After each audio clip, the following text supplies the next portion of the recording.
Дел од земјите членки на Европската Унија кои се во непосредно соседство на Западен Балкан туркаат иницијатива за забрзано пристапување на овој регион кон ЕУ. Австрија, Словенија и Хрватска се наоѓаат на фронтот составен од држави кои сметаат дека Унијата не смее да го тргне погледот од Балканот, кој повторно се најде во европскиот фокус по почетокот на руската агресија врз Украина. Проценките на Виена, Љубљана и Загреб се дека во изминатите 20 години проширувањето кон Западен Балкан се одвивало бавно и дека не ги дало саканите резултати. Затоа, сега, како што во заедничка статија пишуваат шефовите на австриската, словенечката и хрватската дипломатија, потребна е нова динамика во процесот.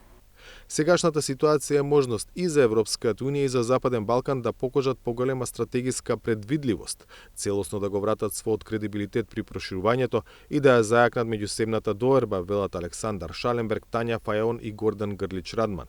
Всушност, треба да се преземат неколку конкретни чекори без дополнително одлагање.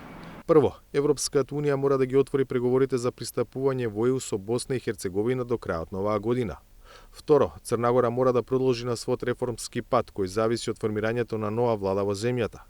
Трето, преговорите со Албанија и со Северна Македонија треба да напредуваат. Во Северна Македонија следните чекори зависат од способноста на земјата да ги донесе потребните уставни измени. Последниот случај потсетни дека земјите членки на Европската Унија и земјите од Западен Балкан треба да играат одговорна улога и да се воздржат од вметнување билатерални проблеми и спорови кои не се поврзани со процесот на пристапување, пишува министерската тројка. А токму уставните измени се главното политичко и прашање на поделби меѓу власта и опозицијата. Владата веќе не крие дека со секој изминат ден се скусува времето за затворање на оваа тема и отворање на преговарачките поглавја. Разговараме со сите пратеници, сите политички партии, спремни сметаме дека има уште време за да се донесат вистинските одлуки. Но дали сте помалку време има и дали може да го испуштиме рокот крај ноември, почеток на декември? Помалку време има со секој изминат ден, но ние сепак сметаме дека има доволно време за сите обврски да се завршат до крајот на оваа година и мислам дека може да ги завршиме. Работиме, она што е важно за јавноста да знае дека работиме паралелно на сите процеси, не чекаме да заврши еден за да го почнеме другиот. Работиме паралелно и на патоказите, и на акцијскиот план, и на уставните измени.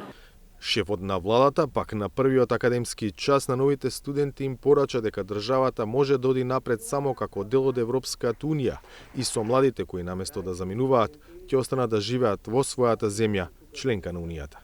Државата може да се развива само меѓу демократски држави, а не во изолација. Поголемата конкурентност, конкретно на европскиот пазар од половина милијарда луѓе, дава можности како стручен казаш да сте барани и вреднувани на пазарот на трудот. Затоа правиме пат за членство во Европската Унија. Во динамичен процес тоа да се случи до 2030 година.